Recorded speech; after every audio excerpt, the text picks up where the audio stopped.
नमस्कार दोस्तों। मुंशी प्रेमचंद की कहानियां इस स्पेशल संस्करण में मैं ब्रिज कुमार आप सबों का स्वागत करता हूं। मुंशी प्रेमचंद का नाम एक्चुअली धनपत राय था। इनका जन्म 31 जुलाई सन 1880 को बनारस के पास लमही नामक गांव में हुआ था। मैंने सोचा कि प्रेमचंद की कहानियां सुनाने से पहले आपको इनके बारे में थोड़ा बहुत तो बताता चलूं। मध्यम वर्ग परिवार में जन्म लेने के कारण उन्होंने अभाव और असुविधाओं के बीच जनजीवन को बहुत ही गहराई से देखा और अपना जीवन साहित्य के प्रति समर्पित कर दिया। 8 अक्टूबर सन 1936 को मुंशी जी की बीमारी की वजह से जो है उनका निधन हो गया। इनकी कहानियों के संग्रह में सामाजिक व्यवस्था, धर्म, जाति तथा ठेठ देहाती जीवन का शब्द चित्रण किया गया है। शब्द चित्रण मैं इसलिए कहता हूं क्योंकि जितना बखूबी जब इनकी आप कहानियां पढ़ते हैं तो इतना बखूबी ये शब्दों को अपनी कहानियों में यूज करते हैं या इस्तेमाल करते हैं कि ऐसा प्रतीत होता है कि हमारे सामने कोई चलचित्र चल रही हो। आज की इस श्रृंखला में जो हम अगली कहानी लेकर के आए हैं वो है प्रेमचंद की कहानी जिसका शीर्षक है शांति। स्वर्गीय देवनाथ मेरे अभिन्न मित्रों में थे। आज भी जब उनकी याद आती है तो वह रंगरेलियां आंखों में फिर जाती हैं और कहीं एकांत में जाकर जरा रो लेता हूं। हमारे बीच में 200-250 मील का अंतर था। मैं लखनऊ में था, वह दिल्ली में। लेकिन ऐसा शायद ही कोई महीना जाता हो कि हम आपस में न मिल पाते हैं।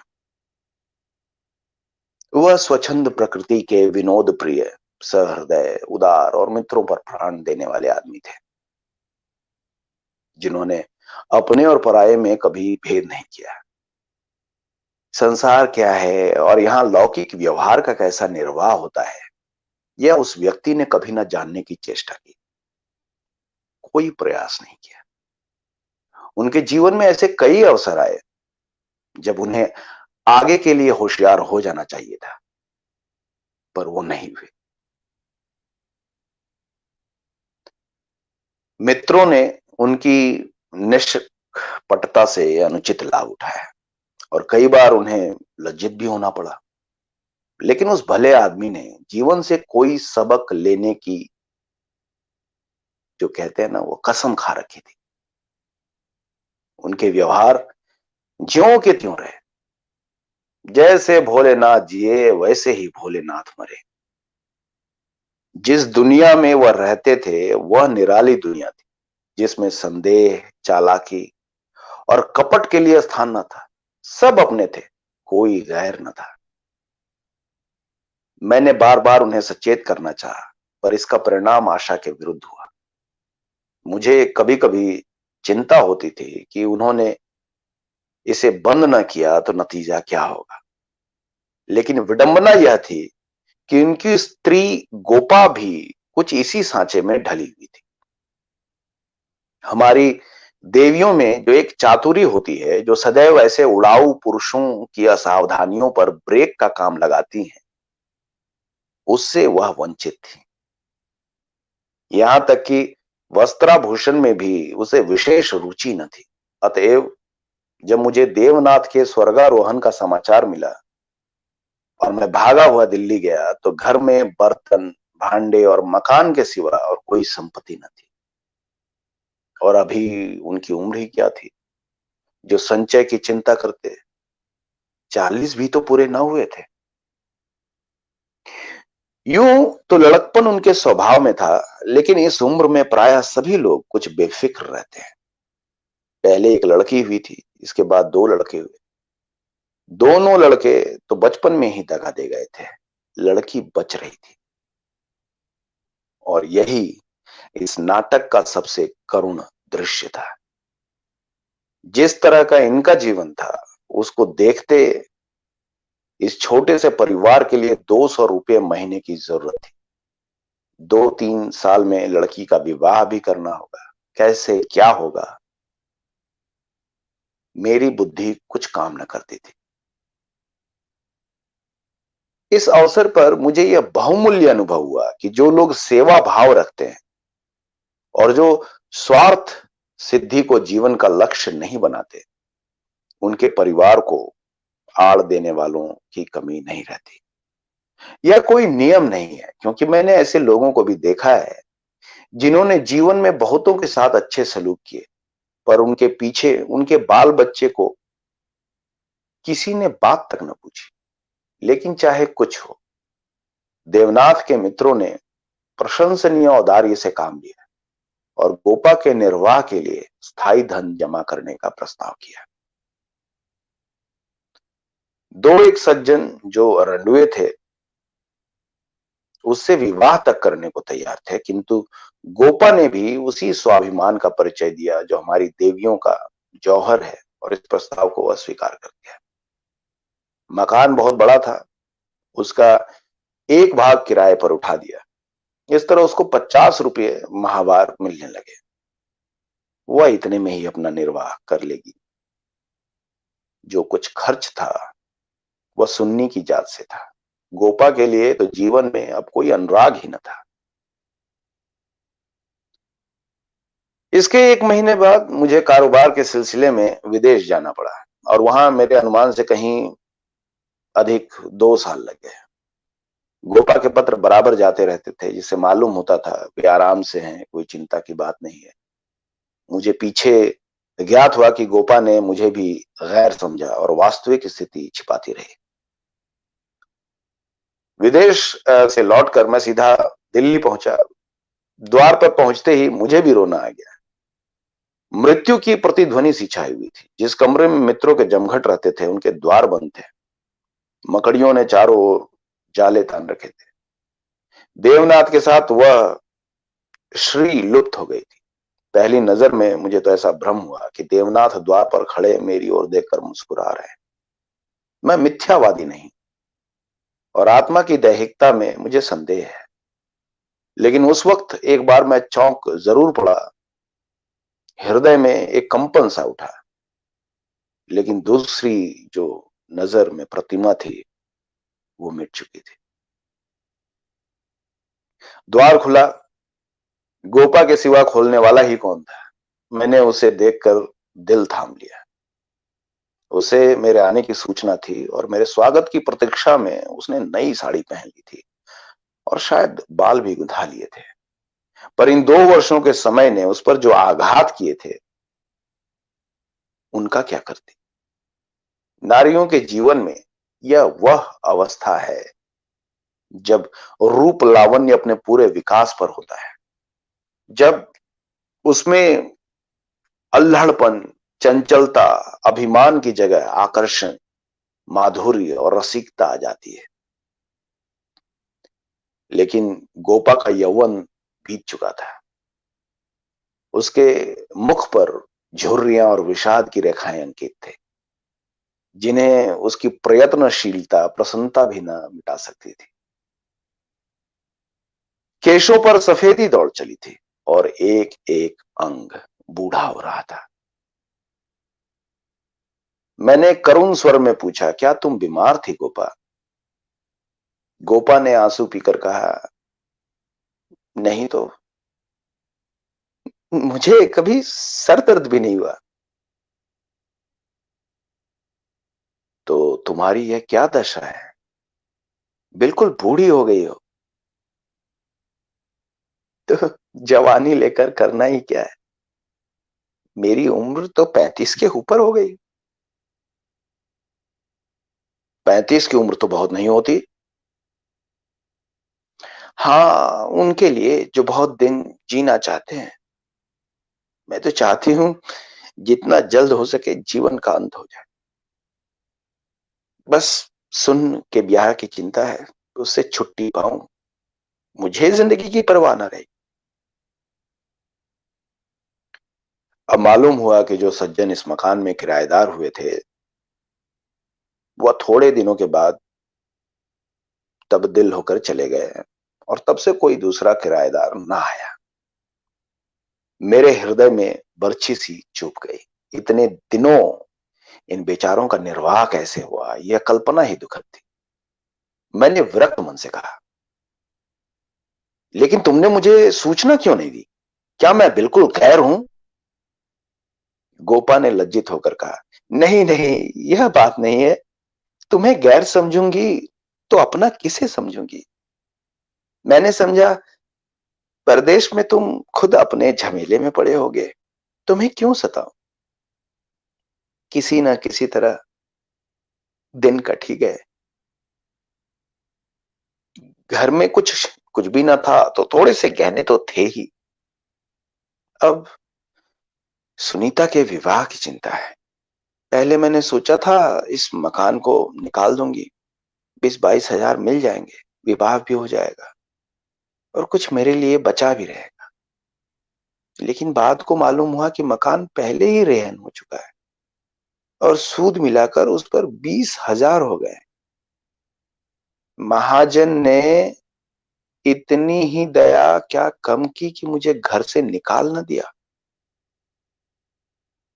इधर से तो अब कोई आशा नहीं है, बहुत हाथ पांव जोड़ने पर संभव है।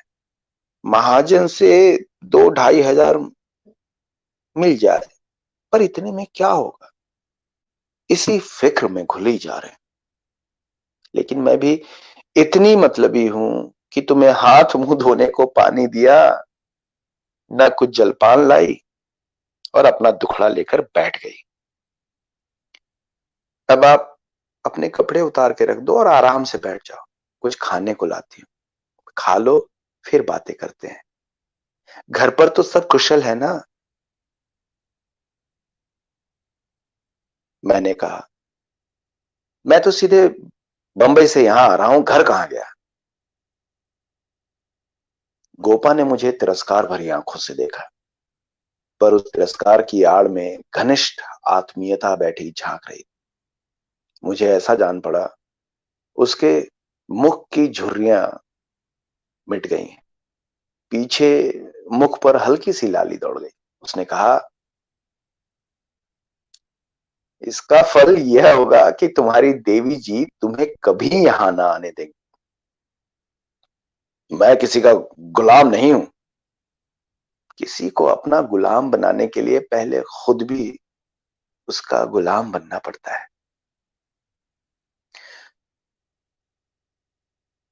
शीतकाल की संध्या देखते ही देखते दीपक जलाने लगी। सुन्नी लालटेन लेकर कमरे में आई। 2 साल पहले की अबोध और कृष्णतनु बालिका रूपवती युवती हो गई थी, जिसकी हर एक चितवन, हर एक बात उसकी गौरवशील प्रगति का पता दे रही थी। जिसे मैं गोद में उठाकर प्यार करता था, उसकी तरफ आज आंखें न उठा सका। और वह जो मेरे गले से लिपटकर प्रसन्न होती थी, आज मेरे सामने खड़ी थी।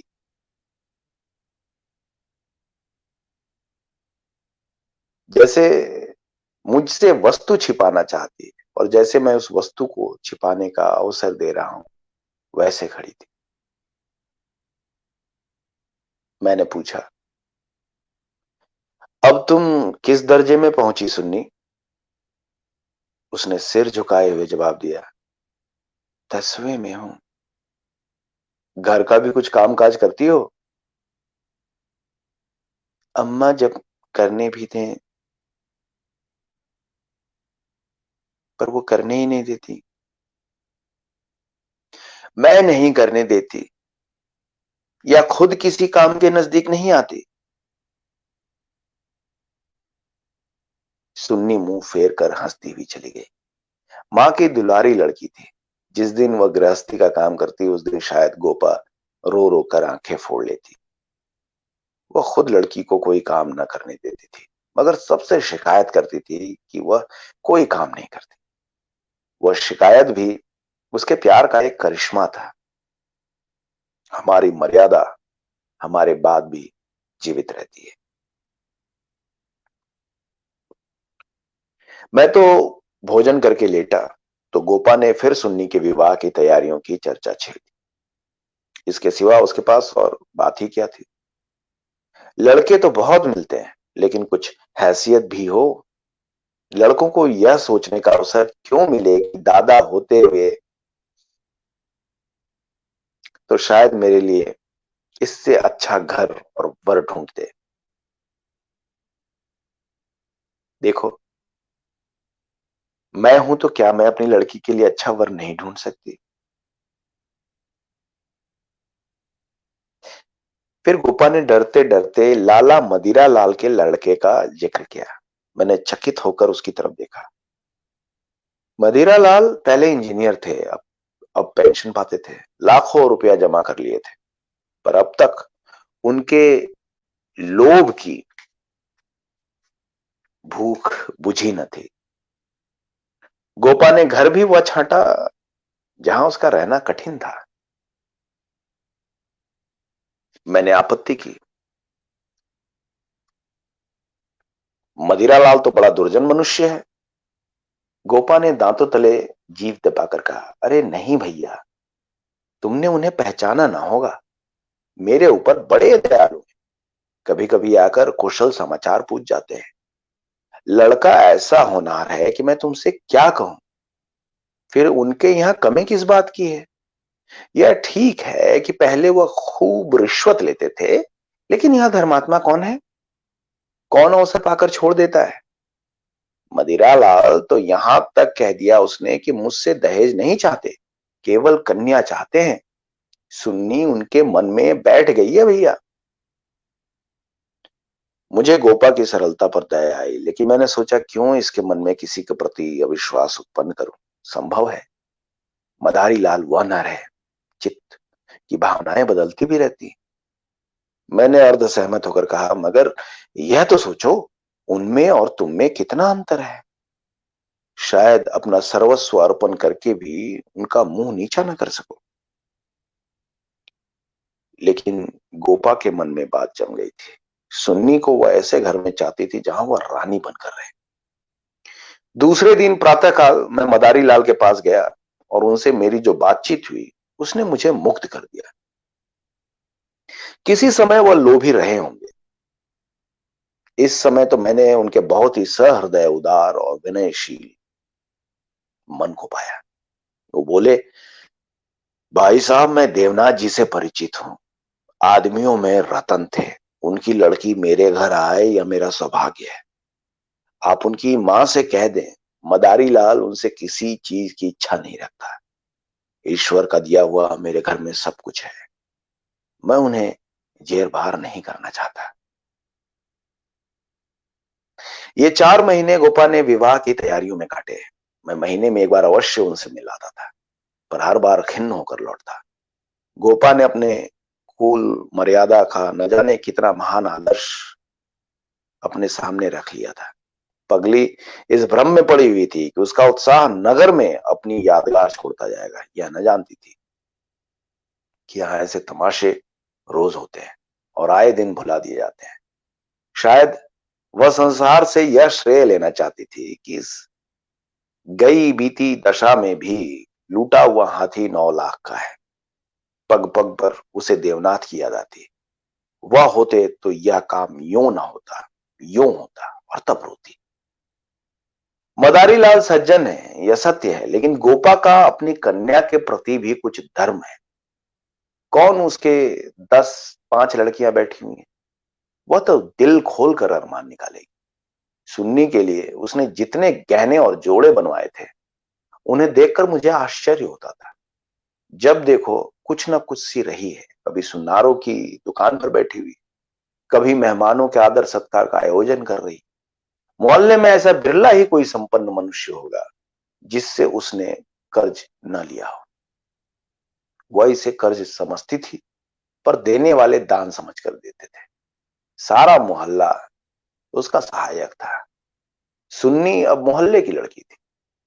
गोपा की इज्जत सबकी इज्जत है, और गोपा के लिए तो नींद और आराम हराम था। दर्द से सिर फटा जा रहा है। आधी रात हो गई, मगर वह बैठी कुछ न कुछ सी रही है, या इस कोठी का धन उस कोठी कर रही। कितनी वात्सल्य से भरी आकांक्षा थी, जो कि देखने वालों में श्रद्धा उत्पन्न कर देती थी। अकेली औरत, और वह भी आधी जान की, क्या क्या करे। जो काम दूसरों पर छोड़ देती, उसमें कुछ न कुछ कसर रह जाती। पर उसकी हिम्मत है कि वह किसी तरह हार नहीं मानती थी। पिछली बार उसकी दशा देखकर मुझसे रहा न गया। मैं बोला, गोपा देवी, अगर मरना ही चाहती हो तो विवाह हो जाने के बाद मरो। मुझे भय है कि तुम उसके पहले ही न चल दो। गोपा का मुरझाया हुआ मुख प्रमुदित हो उठा। बोली, उसकी चिंता न करो भैया, विधवा की आयु बहुत लंबी होती है। तुमने सुना नहीं, रान मरे न खंडहर ढहे। लेकिन मेरी कामना यही है कि सुन्नी का ठिकाना लगाकर मैं भी चल दूं। अब और जिक्र क्या करूंगी, सोचो क्या करूं। अगर किसी तरह का विघ्न पड़ गया तो किसकी बदनामी होगी। इन 4 महीनों में मुश्किल से घंटा भर सोती रहूंगी। सच बात बता रही हूं भैया, नींद ही नहीं आती। पर मेरा चित्त प्रसन्न है। मैं मरूं या जीऊं, मुझे यह संतोष तो होगा कि सुन्नी के लिए उसका बाप जो कर सकता था वह मैंने कर दिया। अब मदारी लाल जी ने अपनी सज्जनता दिखाई है, तो मुझे भी तो अपनी नाक रखनी है ना। एक देवी ने आकर कहा, बहन, जरा चलकर देख चाशनी ठीक हो गई है या नहीं। गोपा उसके साथ चाशनी का परीक्षा करने गई, और एक क्षण के बाद आकर बोली, जी चाहता है सिर पिट लूं। तुमसे जरा बात करने लगी, उधर चाशनी इतनी कड़ी हो गई कि लड्डू दोंगे से लड़ेंगे। अब किससे क्या कहूं। मैंने चिढ़कर कहा, तुम व्यर्थ की झंझट कर रही हो। क्यों नहीं किसी हलवाई को बुलाकर मिठाइयों का ठेका दे देती। और तुम्हारे ये मेहमान कितने आएंगे जिनके लिए तुम्हार बांध रही हो। अरे 10-5 की मिठाई उनके लिए बहुत होगी। गोपा ने व्यथित नेत्रों से मेरी ओर देखा। मेरी यह आलोचना उसे बुरी लगी। इन दिनों उसे बात बात पर क्रोध आ जाता था। बोली, भैया, ये तुम बातें ना नहीं समझोगे। तुम्हें न मां बनने का अवसर मिला, न पत्नी बनने का। सुन्नी के पिता का कितना नाम था, कितने आदमी उनके दम से जीते थे। क्या यह तुम नहीं जानते। वह पगड़ी मेरे ही सर तो बंधी है। तुम्हें विश्वास ना आएगा, नास्तिक जो ठहरे, पर मैं तो उन्हें सदैव अपने अंदर बैठा पाती। जो कुछ कर रहे हैं वह कर रहे हैं। मैं बंद बुद्धि स्त्री भला के लिए क्या कर देती। वही मेरे सहायक हैं, वही मेरे प्रकाश। यह समझ लो, यह देह मेरी है, पर उसके अंदर जो आत्मा है वह उनकी है। जो कुछ हो रहा है उनके पुण्य आदेश से हो रहा है, और तुम उनके मित्र हो। तुमने अपने सैकड़ों रुपए खर्च किए और इतना हैरान हो रहे हो। मैं उनकी सहगामिनी हूं, लोक में भी परलोक में भी। मैं अपना सा मुंह लेकर रह गया। जून में विवाह हो गया। गोपा ने बहुत कुछ दिया और अपनी हैसियत से बहुत ज्यादा दिया, लेकिन फिर भी उसे संतोष न हुआ। आज सुन्नी के पिता होते तो न जाने क्या करते, बराबर रोती रहती। जाड़ों में मैं फिर दिल्ली गया। मैंने समझा कि अब गोपा सुखी होगी। लड़की का घर और वर दोनों आदर्श हैं। गोपा को इसके सिवा और क्या चाहिए। लेकिन उसके भाग्य में सुख न था। अभी कपड़े भी न उतारने पाया था कि उसने अपना दुखड़ा शुरू कर दिया है। भैया, घर द्वार सब अच्छा है, सास ससुर भी अच्छे हैं, लेकिन जमाई निकम्मा निकला। सुन्नी बेचारी रो रो कर दिन काटे। तुम उसे देखो, पहचान न सकोगे। उसकी परछाई मात्र रह गई है। अभी कई दिन हुए आई हुई थी। उसकी दशा देखकर छाती फटती थी, जैसे जीवन में अपना पथ खो बैठी हो। न तन बदन की सूध है, न कपड़े लत्ते की। मेरी सुन्नी की दुर्गत होगी यह तो स्वप्न में भी न सोचा था। बिल्कुल चुप हो गई। कितना पूछा, बेटी तुमसे वह क्यों नहीं बोलता, किस बात पर नाराज है, लेकिन कुछ जवाब ही न देती। बस आंखों से आंसू बहते। मेरी सुन्नी कुएं में गिर गई भैया, कुएं में गिर गई। मैंने कहा, तुमने उसके घर वालों से पता नहीं लगाया? लगाया क्यों नहीं भैया, सब हाल मालूम हो गया। लौंडा चाहता है मैं चाहे जिस राह जाऊं, सुन्नी मेरी पूरी करती रहे। सुन्नी भला इसे क्यों सहने लगे? उसे तो तुम जानते हो कितनी अभिमानी है। वह उन स्त्रियों में नहीं जो पति को देवता समझती है और उसका दुर्व्यवहार सहती रहती। उसने सदैव दुलार और प्यार पाया है। बाप भी उस पर जान देते थे। मैं आग की पुतली समझती थी। पति छैला मिला जो आधी आधी रात तक मारा मारा फिरता है। दोनों में क्या बात हुई यह कौन जान सकता है, लेकिन दोनों में कोई गांठ पड़ गई। न सुन्नी की परवाह करता है, न सुन्नी उसकी परवाह करती। मगर वह तो अपने रंग में मस्त है। सुन्नी प्राण दिए देती है। उसके लिए सुन्नी की जगह मुन्नी है। सुन्नी के लिए उसकी अपेक्षा है और रुदन है। लेकिन तुमने सुन्नी को समझाया नहीं। उस लौंडे का क्या बिगड़ेगा? उसने तो जिंदगी खराब कर दी ना अपनी बच्ची की। मैं बोलते बोलते लड़खड़ा गया। गोपा की आंखों में आंसू भर आए। भैया किस दिल से समझाऊं? सुन्नी को देखकर तो मेरी छाती फटने लगती है। बस यही जी चाहता है कि इसे अपने कलेजे में ऐसे रख लूं कि उसे कोई कड़ी आंख से देख भी न सके।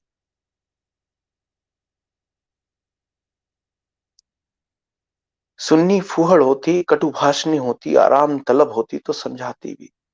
क्या यह समझाऊं कि तेरा पति गली गली मुंह काला करता फिरे, फिर भी तू उसकी पूजा किया करे? मैं तो खुद ही अपमान न सह सकती। स्त्री पुरुष में विवाह की पहली शर्त यह है कि दोनों 16 आने एक दूसरे के हो जाए। ऐसे पुरुष तो कम हैं जो स्त्री को जौ भर विचलित होते देखकर शांत रह सके, पर ऐसी स्त्रियां बहुत हैं जो पति को स्वच्छंद समझती हैं। सुन्नी उन स्त्रियों में नहीं है। वह अगर आत्मसमर्पण करती है तो आत्मसमर्पण चाहती भी, और यदि पति में यह बात न हुई तो वह उसमें कोई संपर्क न रखेगी, चाहे उसका सारा जीवन रोते कट जाए। यह कहकर गोपा भीतर गई और सिंगारदान लाकर उसके अंदर के आभूषण दिखाती हुई बोली, सुन्नी इसे अब यहीं छोड़ गई, इसलिए आई थी। ये वो गहने हैं जो मैंने न जाने कितने कष्ट सहकर बनवाए थे। इसके पीछे महीनों मारी मारी फिरी, या यूं कह लो भीख मांगकर जमा की थी। सुन्नी अब इसकी ओर आंख उठाकर भी नहीं देखती।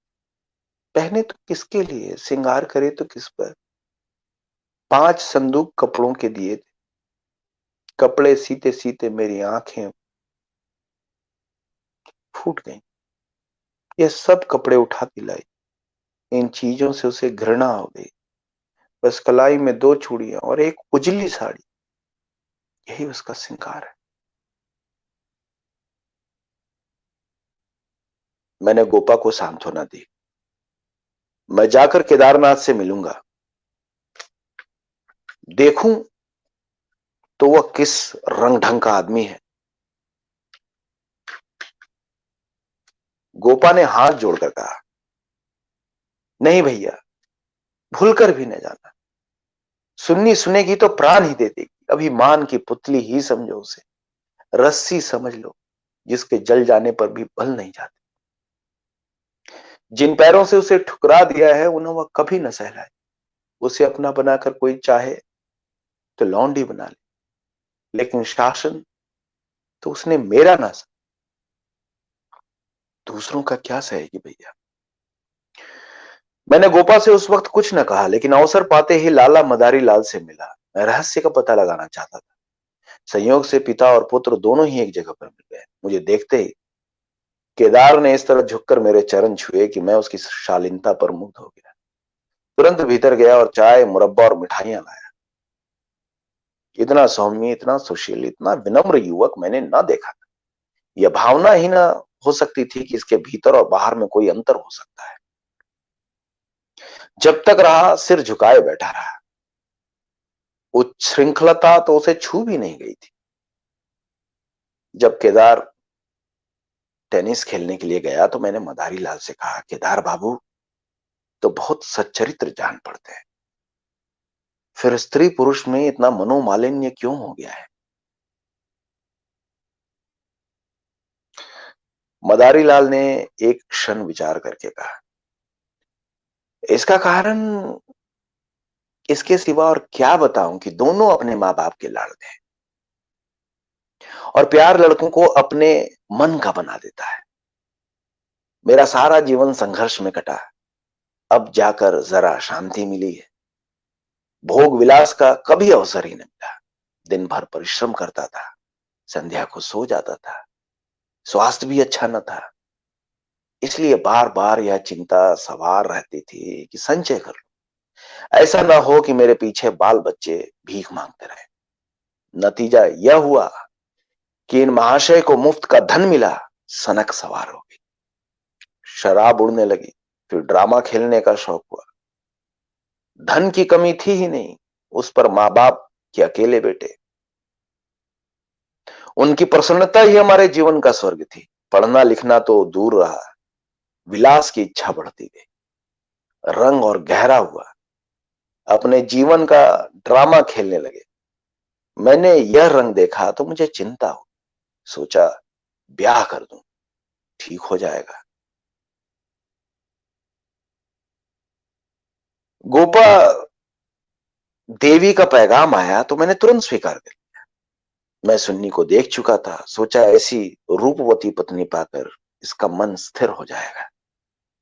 पर वो भी लाडली लड़की थी, हटीली, अबोध, आदर्शवादिनी। सहिष्णुता तो उसने सीखी न थी। समझौते का जीवन में क्या मूल्य है, इसकी उसे खबर ही नहीं। लोहा लोहे से लड़ गया। वो अभिमान से पराजित करना चाहती है या उपेक्षा से, यही रहस्य है। और साहब, मैं तो बहू को ही अधिक दोषी समझता। लड़के प्रायः मनचले होते हैं, लड़कियां स्वभाव से ही सुशील होती हैं और अपनी जिम्मेदारी समझती हैं। उसमें ये गुण है नहीं। डोंगा कैसे पार होगा ईश्वर ही जाने। सहसा सुन्नी संदर आ गई, बिल्कुल अपने चित्र की रेखा सी, मानो मनोहर संगीत की प्रतिध्वनि हो। कुंदन तपकर भस्म हो गया था। मिटी हुई आशाओं का इससे अच्छा चित्र नहीं हो सकता। उलाहना देती हुई बोली, आप जाने कब से बैठे हुए, मुझे खबर तक नहीं, और शायद आप बाहर ही बाहर चले भी जाते। मैंने आंसुओं के वेग को रोकते हुए कहा, नहीं नहीं सुन्नी, यह कैसे हो सकता है। तुम्हारे पास ही आ रहा था कि तुम स्वयं आ गई। मैंने आंसुओं के वेग को रोकते हुए ये बात फिर से कहा। मदारी लाल कमरे के बाहर अपनी कार की सफाई करने लगे। शायद मुझे सुन्नी से बात करने का अवसर देना चाहते थे। सुन्नी ने पूछा, अम्मा तो अच्छी तरह है। हाँ अच्छी है। तुमने अपनी क्या गत बना रखी है। नहीं, मैं अच्छी तरह से हूं। यह बात क्या है, तुम लोगों में यह क्या अनबन है। गोपा देवी प्राण दिए डालती हैं, तुम खुद मरने की तैयारी कर रही हो। कुछ तो विचार से काम लो। सुन्नी के माथे पर बल पड़ गए। अपने नाहक उस विषय को सुनकर थोड़ी सी परेशान हो गई। आपने नाहक यह विषय छेड़ दिया चाचा जी। मैंने तो यह सोचकर अपने मन को समझा लिया है कि मैं अभागिन, बस उसका निवारण मेरे बूते से बाहर है। मैं उस जीवन से मृत्यु को कहीं अच्छा समझती हूं जहां अपनी कदर ना हो। मैं व्रत के बदले व्रत चाहती हूं। जीवन का कोई दूसरा रूप मेरी समझ में नहीं आता है। इस विषय में किसी तरह का समझौता करना मेरे लिए असंभव है। नतीजे की मैं परवाह नहीं करती। लेकिन नहीं चाचा जी, इस विषय में अब कुछ न कहिए, नहीं तो मैं चली जाऊं। अरे आखिर सोचो तो। मैं सब सोच चुकी हूं और तय कर चुकी हूं। पशु को मनुष्य बनाना मेरी शक्ति से बाहर है। इसके बाद मेरे लिए अपना मुंह बंद करने के सिवा और क्या रह गया था।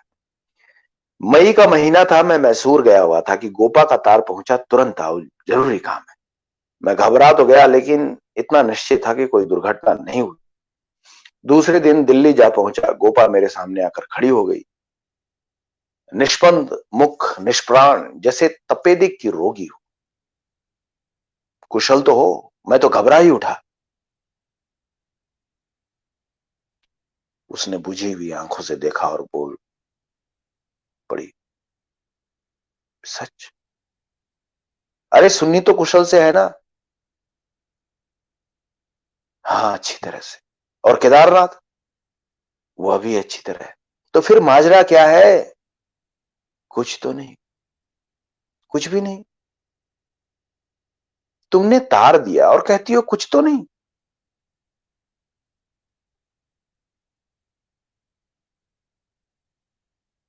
दिल घबरा रहा था, इसलिए तुम्हें बुला लिया। सुन्नी को किसी तरह समझाकर यहां लाना है। मैं तो सब कुछ करके हार गई। अब क्या हो गया? क्या इधर कोई नई बात हो गई? नहीं तो नहीं है, लेकिन एक तरह से नहीं ही समझो। केदार एक एक्ट्रेस के साथ कहीं भाग गया है। 1 सप्ताह से उसका कहीं पता नहीं।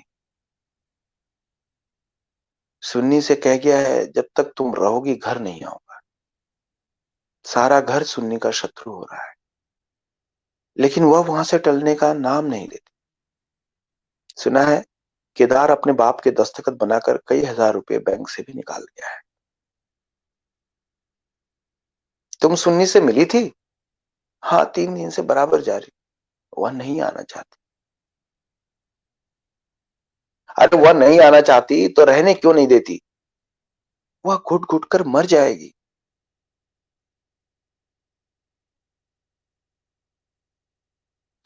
मैं उन्हीं पैरों लाला मदिरा लाल के घर चला। हालांकि मैं जानता था कि सुन्नी किसी तरह ना आए, मगर वहां पहुंचा तो देखा कोहराम मचा हुआ है। मेरा कलेजा धक से रह गया। वहां तो अर्थी सज रही थी।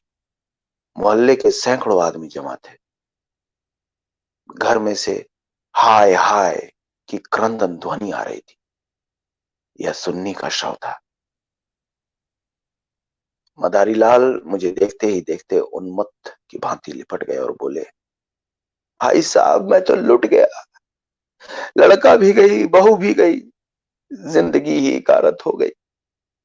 मालूम हुआ कि जब से केदार गायब हो गया था, सुन्नी और भी ज्यादा उदास रहने लगी थी। उसने उसी दिन अपनी चूड़ियां तोड़ डाली थी और मांग का सिंदूर पूंछ डाला था। सास ने जब आपत्ति की तो उनको अपशब्द कहे। मदारी लाल ने समझाना चाहा तो उन्हें भी जली कटी सुनाई। ऐसा अनुमान होता था, उन्माद हो गया है। लोगों ने उससे बोलना छोड़ दिया था। आज प्रातः काल यमुना स्नान करने गई। अंधेरा था, सारा घर सो रहा था, किसी को नहीं जगाया। जब दिन चढ़ गया और बहू घर में न मिली तो उसकी तलाश होने लगी। दोपहर को पता लगा कि यमुना गई है। लोग उधर भागे, वहां उसकी लाश मिली। पुलिस आई, शव की परीक्षा हुई। अब जाकर शव मिला है। मैं कलेजा थाम कर बैठ गया। हाय, कभी थोड़े दिन पहले जो सुंदरी पालकी पर सवार होकर आई थी, आज वह 4 कंधे पर जा रही थी। मैं अर्थी के साथ हो लिया और वहां से लौटा तो रात के 10 बज गए। मेरे पांव कांप रहे थे। मालूम नहीं यह खबर पाकर गोपा की क्या दशा हो। प्राणांत न हो जाए, मुझे यही भय हो रहा था। सुन्नी उसकी प्राण थी, उसके जीवन का केंद्र थी। इस दुखिया के उद्यान में यही पौधा बचा रहा था। उसे वो हृदय रक्त से सींच सींच कर पाल रही थी। उसके वसंत का सुनहरा स्वप्न ही उसका जीवन था। उसमें कोपले निकलेंगी, फूल खिलेंगे, फल लगेंगे, चिड़िया उसकी डाली पर बैठकर अपने सुहाने राग गाएंगी। किंतु आज निष्ठुर नियति ने इस जीवन सूत्र को उखाड़ कर फेंक दिया। और अब उसके जीवन का कोई आधार न था। वह बिंदु ही मिट गया था जिस पर जीवन की सारी रेखाएं आकर एकत्रित हो जाती थी। दिल को दोनों हाथों से थामे मैंने जंजीर खटखटाई। गोपा एक लालटेन लिए निकली। मैंने गोपा के मुख पर एक नए आनंद की झलक दी। मेरी शोक मुद्रा देखकर उसने मातृवत प्रेम से मेरा हाथ पकड़ लिया और बोली, आज तो तुम्हारा सारा दिन रोते ही कटा। अर्थी के साथ बहुत से आदमी रहे होंगे। मेरे जी में भी आया कि चलकर सुन्नी के अंतिम दर्शन कर, लेकिन मैंने सोचा जब सुन्नी ही ना रही तो उसकी लाश में क्या रखा है। न गई। मैं विस्मय से गोपा का मुंह देखने लगा। तो इसे यह शोक समाचार मिल चुका है। फिर भी वह शांति और अविचल धैर्य।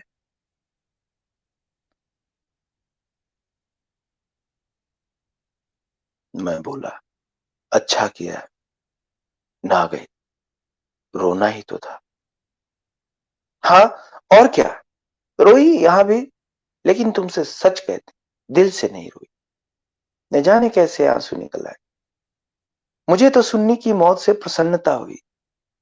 दुखिया अपनी मान मर्यादा के लिए संसार से विदा हो, नहीं तो न जाने क्या क्या देखना पड़ता।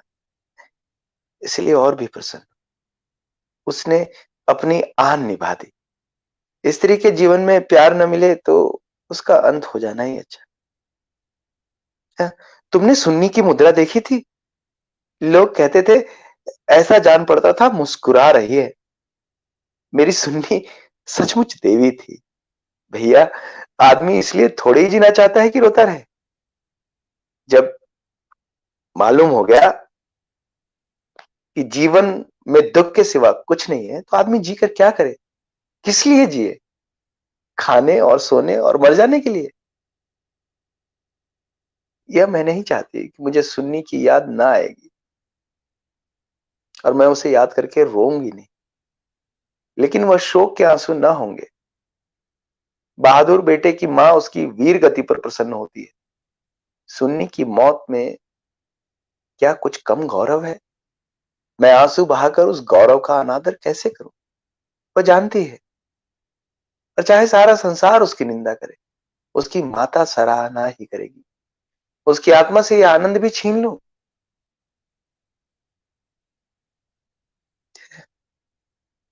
अब रात ज्यादा हो गई, ऊपर जाकर सो रहो। मैंने तुम्हारी चारपाई बिछा दी है, मगर देखो, अकेले पड़े पड़े रोना नहीं। सुन्नी ने वही किया जो उसे करना चाहिए। आज उसके पिता होते तो आज सुन्नी की प्रतिमा बनाकर पूजते। सच कहती हूँ भैया। मैं ऊपर जाकर लेटा तो मेरे दिल का बोझ बहुत हल्का हो गया था। किंतु रह रहकर यह संदेह हो जाता था कि गोपा की अशांति उसकी अपार व्यथा का ही रूप तो नहीं है।